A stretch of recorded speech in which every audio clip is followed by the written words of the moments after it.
bien bonjour tout le monde, bienvenue sur la chaîne de la Dark Red Security. Alors, bien là, on va attaquer la partie 4 de la CitizenCon, certainement celle que vous attendez le plus, je me doute bien, la partie des vaisseaux. Alors là, bon, ils nous ont reparlé du Hercule A1, le bombardier. Le C1 devrait arriver un petit peu plus tard. Donc, ils nous ont montré tout ce qu'il y avait à savoir sur ce vaisseau. Jolie coupe, hein, d'ailleurs. Super bien présenté. Très très bien présenté, ce vaisseau. Alors, les nouveaux vaisseaux, ben, il n'y en a pas tant que ça au final. Mais il y en a un qu'on ne voyait pas trop arriver. Enfin, moi, j'avais eu quelques leaks. J'avais eu quelques infos, donc j'étais un petit peu au courant. Mais, on va dire que le commun des mortels n'était pas trop au courant. Ils ont sorti la version modernisée du Zeus, qui dans le lore de Star Citizen a été le premier vaisseau équipé d'un moteur Quantum Drive. Voilà, de la marque RSI. Et c'est grâce à lui, dans le lore, voilà, que eh bien, l'univers de Star Citizen a débuté. Donc là, on voit les marques, on voit leur arrivée. Et donc, RSI, c'est donc le premier transporteur dans l'espace, voilà. Et c'était donc le Zeus. Le Zeus qui est apparu en tout premier. Il ressemblait à une grosse navette spatiale, tout simplement. Et donc, il a été demandé à RSI, enfin, RSI s'est posé comme défi de le réinventer. Donc, ils se sont dit, bon, on va réinventer le Zeus. Gros défi, hein. Alors ça, c'est la version lore. Bon, les équipes de développeurs se sont penchées sur l'historique du vaisseau, sur les origines du vaisseau, et se sont dit comment on pourrait le faire évoluer. Et donc ils ont pris la décision de le faire évoluer en 3 variantes. Oui, 3 variantes. Vous allez avoir une variante exploration, une variante un peu plus axée sur le combat, et une dernière, on va dire, polyvalente transport. Voilà. Donc là, on voit le Zeus comme il était à l'origine. Voilà, on va dire une grosse navette spatiale, ni plus ni moins. Et maintenant, on va voir à quoi il ressemble. Et il est assez différent, tout en y ressemblant. Il a été, on va dire, mis au goût du jour. Alors, on va sauter cette étape-là, qui n'est pas très importante, parce qu'il blablate un peu. Voilà. Hop, hop, hop, hop, hop, hop, hop, hop. Il était trop loin. Voilà. Il était beaucoup trop loin. Allez, on repasse dessus.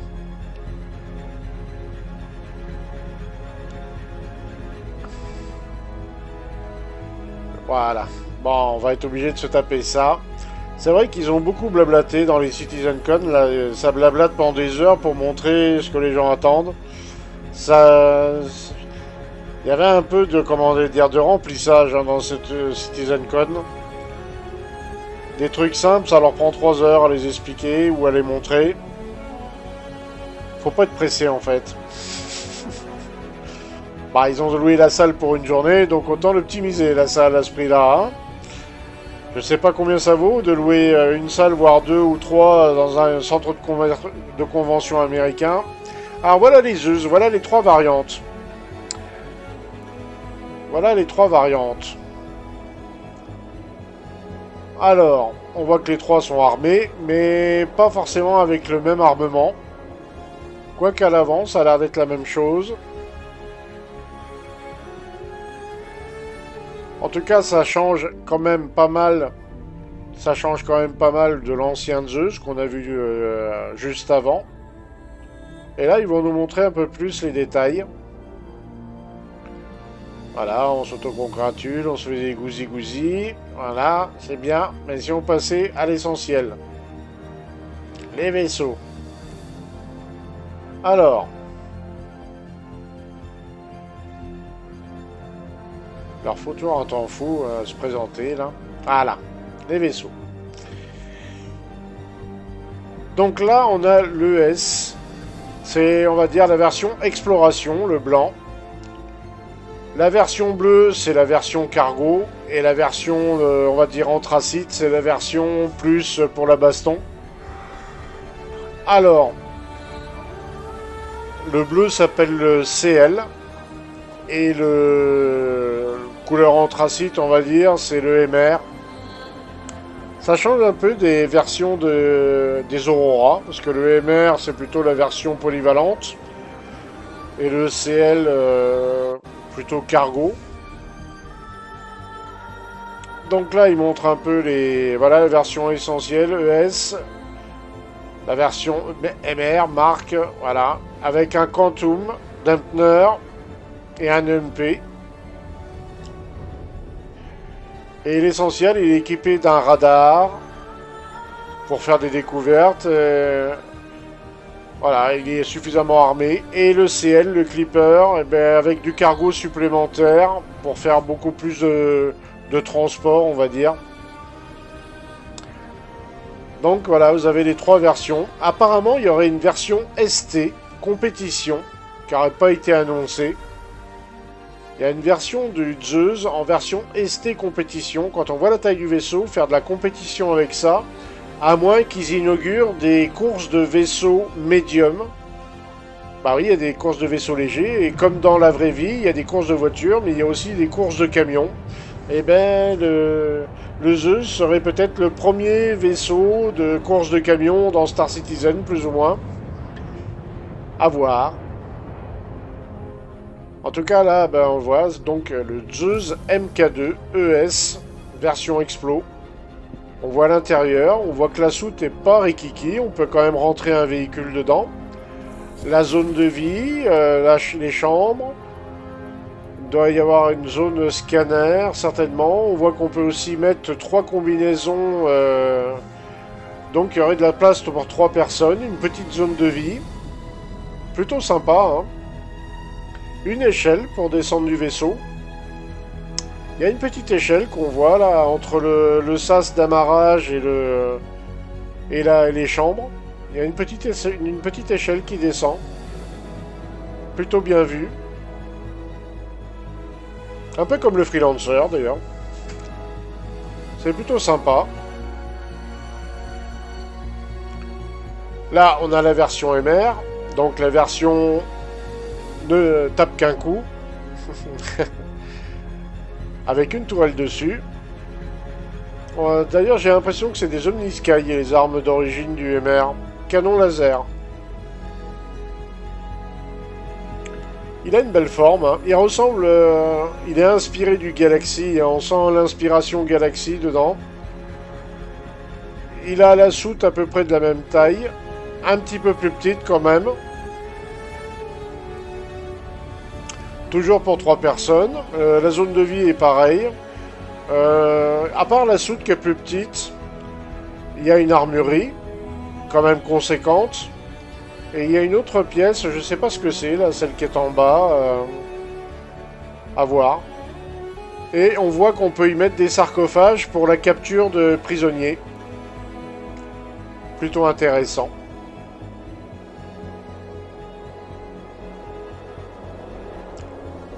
Il y a des choses plutôt intéressantes. On est sur la taille d'un Freelancer, hein, grosso modo. Hein. Un peu plus grand que le Cutlass, quand même. Hein. Beaucoup plus grand que le Cutlass. Et là, on a la version Clipper. La version Clipper, donc la version, on va dire, polyvalente, qui sert un peu à tout faire. Pas de tourelle. Deux armes à l'avant pour le pilote. Alors certainement des missiles, hein. J'ai pas regardé dans le détail la fiche technique, mais il y a certainement des missiles sur les 3 modèles. Sur la version ST, c'est pas impossible non plus, puisqu'il y a une 4e version qui est en préparation. On voit que le cargo est beaucoup plus grand. Voilà, le cargo est conséquent là. Hein. 128 SCU, hein. C'est plus grand qu'un Freelancer Max. Apparemment. Autrement, l'avant, c'est comme les autres. C'est un peu comme le Freelancer, il n'y a que la soute qui change au final. Là, on a un concurrent au Freelancer Max, tout simplement. On a tout simplement un concurrent au Freelancer Max. Il a un peu plus de shoot. Pas de beaucoup, mais il en a plus. Alors là, on voit la version ST. Ça serait donc la version compétition. Mais c'est bizarre parce que je la vois avec des armes. Donc, bizarre. Étonnant.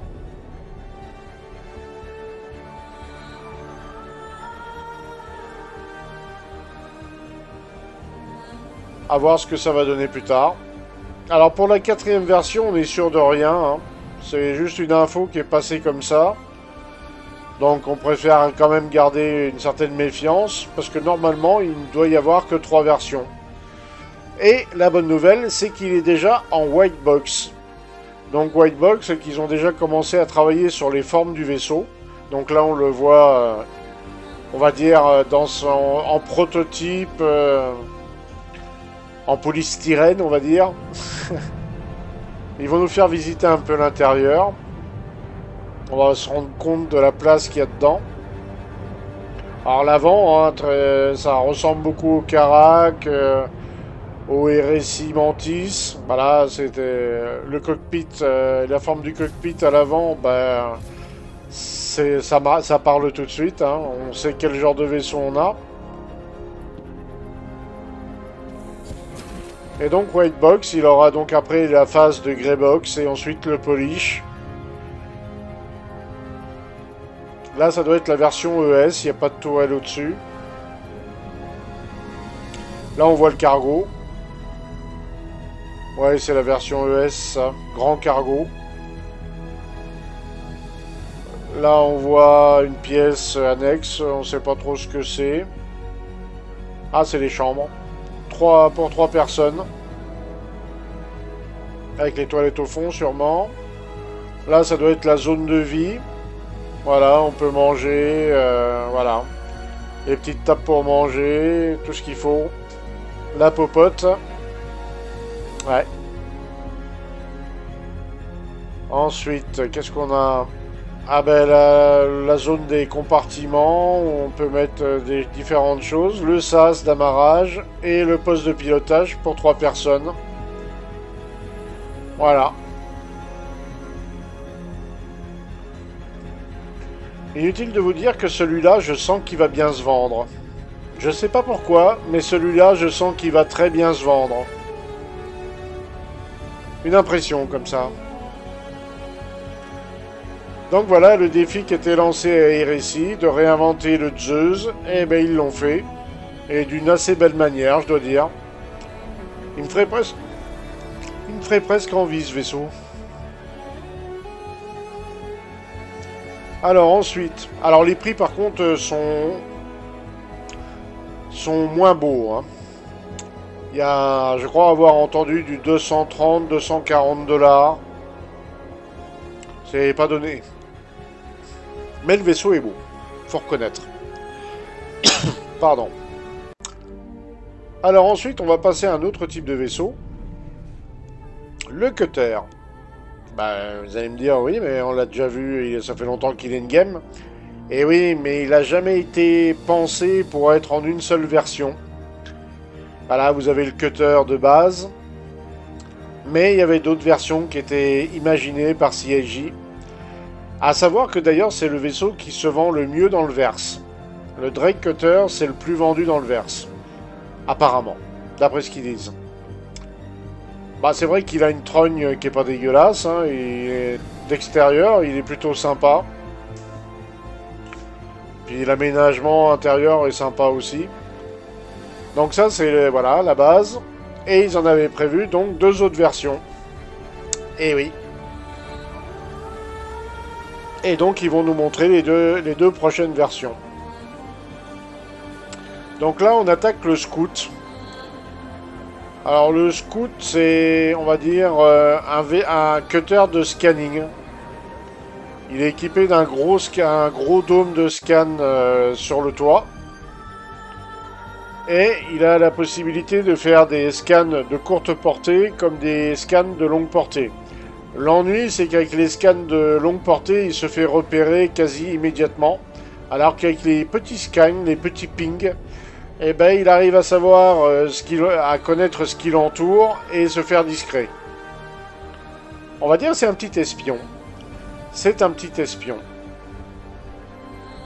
Voilà, donc il a quelques petites... bon, le skin change, hein, bien sûr. Les réacteurs aussi changent. Là, on voit son dôme de scanning. Voilà. Et on voit que les moteurs, au lieu d'en avoir deux de chaque côté, des gros bien ronds, ben, ils en ont mis deux. D'ailleurs, ils vont le montrer en vidéo, la différence entre le scout et le cutter normal. Voilà, là on voit le cutter normal, et voilà, là on voit le scout avec deux moteurs plus petits. Certainement pour qu'il soit plus furtif. Voilà. Donc ça, c'est la nouveauté. Est-ce que ça va plaire? Pas impossible. Apparemment, il gagne un peu en espace cargo. Pas de beaucoup, mais il gagne un peu. Et surtout, donc, il a un petit recoin dédié au scan. Est-ce que ça veut dire par là qu'il faudra être deux? Non, pas forcément. Vous pouvez vous arrêter de piloter et aller à l'écran de scan, comme on voit le personnage. Et voilà. Donc ça les a forcés à réaménager complètement le vaisseau. À trouver de la place. Alors il perd de la place dans la zone de vie, oui bien sûr. Après le cockpit reste le même. Mais voilà, dans les grandes lignes, à quoi il ressemble. Là on voit une vue du dessus. Très bien leur système de couple. Hein. Voilà, on voit comment il était avant et comment il est maintenant. Donc ça, c'était la version Scout. Voilà, on voit la différence. Hein. De loin, on aura du mal à les reconnaître quand même, hein, à part la couleur. Et enfin, il y a une dernière version dont ils vont nous parler. Alors là, il nous marque voilà, les deux SCU, un radar de taille S2 hein, quand même. Voilà. Et une station dédiée au scanning. Dans les orgas, un petit vaisseau espion comme ça, c'est parfait. Pas obligé de sortir le terrapin. Enfin, à voir. Par contre, celui-là, il est repéré. Il y a peu de chances qu'il en réchappe s'il se fait repérer. Un terrapin aura peut-être plus de chance grâce à son blindage. Et là, on voit les effets de scan. Donc, ça permet de scanner le vaisseau, de savoir quel type de vaisseau on a, mais de savoir aussi ce qu'il y a dedans. Là, on le voit clairement. Là, on voit qu'il scanne et il sait tout ce qu'il y a comme marchandise à l'intérieur. C'est intéressant. Mais le scan ne fait pas que ça. Le scan ne fait pas que ça. Il ne fait pas que de repérer les vaisseaux qui passent à sa portée et la marchandise qu'il y a dedans. Il peut aussi repérer des objets qui sont inertes, comme des épaves. Ça, c'est plutôt sympa. Alors, je crois que c'est un peu plus loin. C'est un petit peu plus loin. Voilà.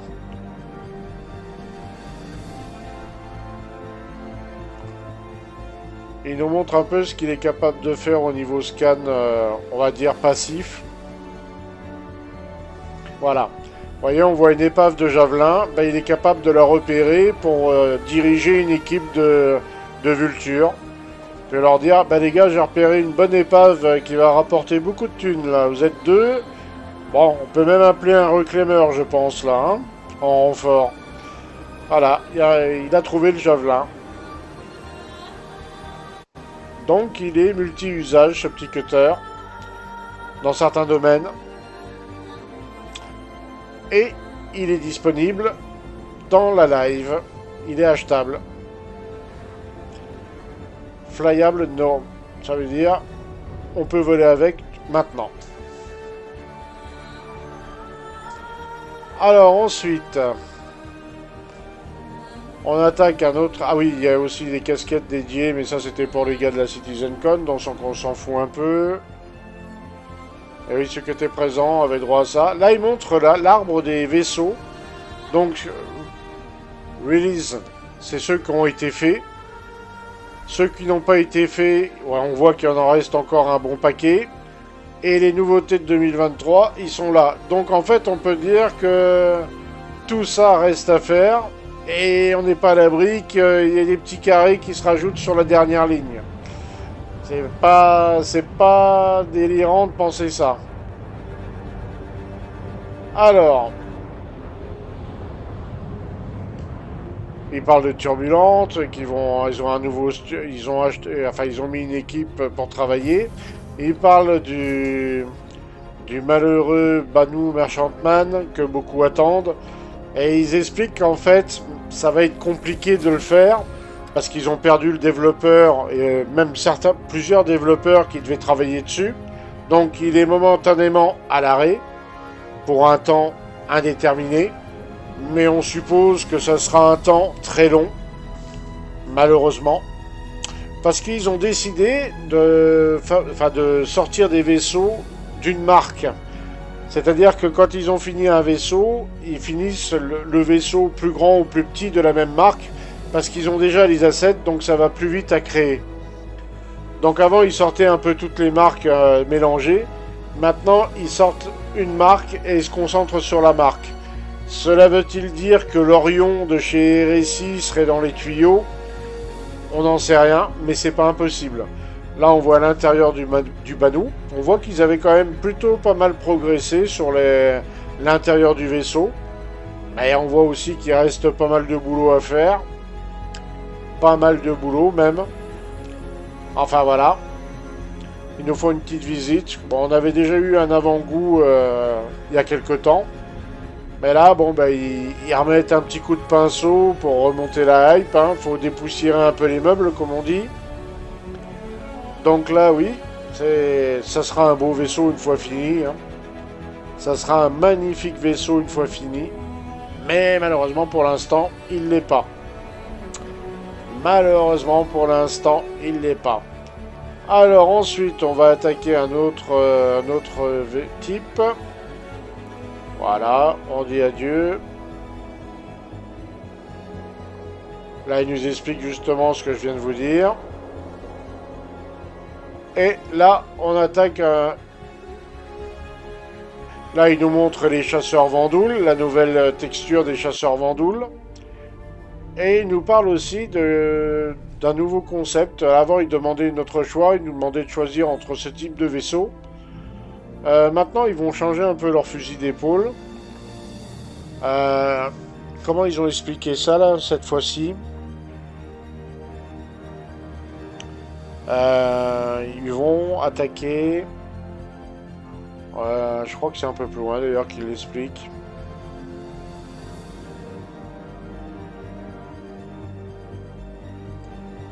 Ah oui, voilà. Là, ils nous montrent les vaisseaux qui vont sortir dans les 12 mois. Donc là, on voit des vaisseaux cachés. Là, on voit la X1. C'est la X1 qui est apparue. Là, un nouveau RSI, on ne sait pas trop lequel. Militarisé, peut-être. Un MPUV sans rien. Donc certainement pour transporter du conteneur. Là, on ne sait pas trop non plus ce que c'est. Peut-être une déclinaison d'un vaisseau. Là, ça ressemble vaguement à un Fury. Serait-ce le Helix ou autre chose? Là, on a l'Anvil légionnaire. On le reconnaît assez facilement. Là, on a un autre vaisseau. Je ne sais pas trop ce que c'est. Là, on a un Rotaliator. Donc, Rotaliator qui devrait arriver modifié. Et là, on a le Polaris. Le RSI Polaris.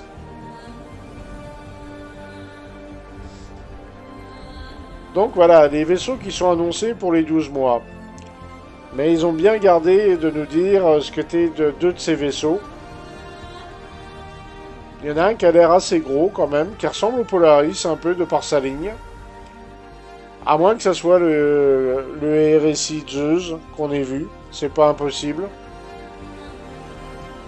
En tout cas, tous ces vaisseaux sont prévus pour sortir dans les 12 mois qui arrivent.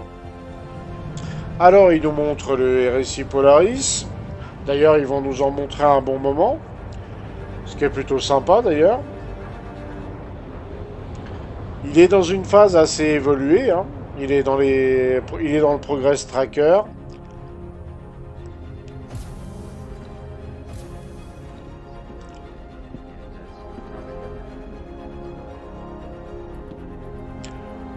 Donc là, il blablate, je crois encore.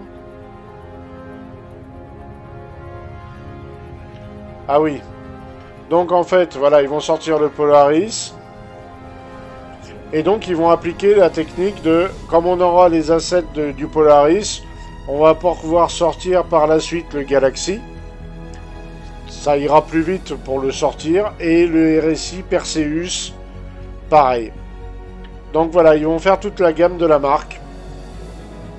Et comme ça, ils perdent pas de temps à recréer des assets et à faire ainsi de suite. Ça va beaucoup plus vite pour eux. Ce qui me semble plutôt une bonne idée à première vue. Après, ça va décevoir ceux qui espéraient avoir d'autres vaisseaux. C'est vrai qu'on n'a pas entendu du tout parler de l'Odyssée. Et je plains surtout ceux qui ont pris l'Aegis Nautilus, le poseur de mine. Alors lui, on n'a plus aucune nouvelle. On attendait aussi d'entendre parler du Pionnier. Bah rien. Donc c'est bizarre.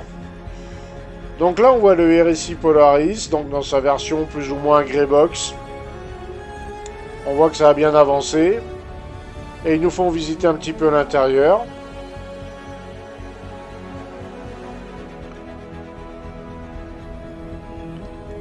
On voit qu'il y a encore du boulot dessus quand même. Hein. Au niveau des textures, bah voilà, hein. C'est de la Greybox basique.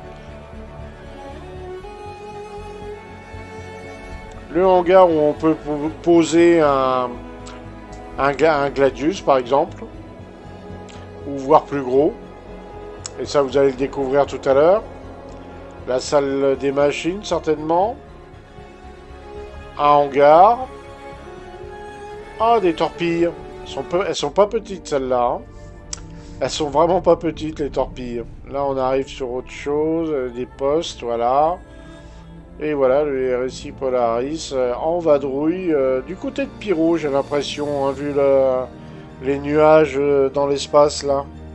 On voit un Idris. On se dit, ah, va se passer quelque chose. On voit un chasseur qui décolle de l'Idris ou une torpille. On voit des torpilles qui partent. Un RSI qui sort du vaisseau. Et oui, il a un Scorpius à l'intérieur. Et là, boum, boum, boum. Et boum, boum. Le pauvre Idris, il n'a pas aimé. Hein. Il n'a pas du tout aimé.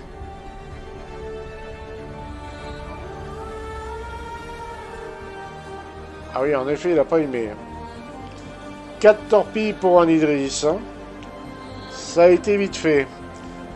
Le rôle du Polaris, faut pas oublier que c'est un peu comme les sous-marins. Il sort du Quantum, il attaque sa cible et il se barre aussitôt. C'est pas un vaisseau avec une coque et un bouclier très puissant. Alors il est puissant, mais face à certains vaisseaux capitaux, ben, il va éviter de trop s'en approcher. Voilà. Alors ça, c'est ce qu'ils nous ont montré sur ça. Et il me semble qu'après, ça s'arrête là. Je vérifie. Oui, ça s'arrête là. Donc voilà. En gros, voilà les vaisseaux qui nous attendent. Ils n'ont pas parlé du Sentokai. Ils n'ont pas parlé du RSI Apollo. Pourtant, on sait qu'ils travaillent dessus aussi. Est-ce que c'est un oubli? C'est pas impossible. On sait que le Sentokai va sortir. L'Apollo, on en sait un peu moins. On sait qu'ils bossent dessus. Peut-être pour l'année prochaine. Ou l'Apollo, peut-être aussi, peut-être pour l'Invictus. C'est pas impossible qu'il arrive pour l'Invictus. En tout cas, voilà. La partie vaisseau, c'est fait. Il y a le gameplay incendie qui est intéressant, mais je vais attendre d'avoir un peu plus d'informations pour vous en parler. Donc ça, je le ferai beaucoup plus tard.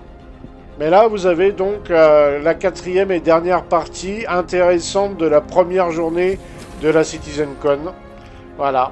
Il ne me reste plus qu'à visionner la deuxième soirée. Et après, je pourrai aller me coucher tranquille. Sauf s'ils nous sortent un truc de la mort qui tue, où je serai encore obligé de bosser. C'est pas sympa CSJ. Hein. J'aime bien avoir mes week-ends tranquilles, moi aussi. Allez, je vous souhaite à tous une bonne journée ou une bonne soirée, et on se dit à très bientôt dans le verse. Ah, ciao ciao tout le monde.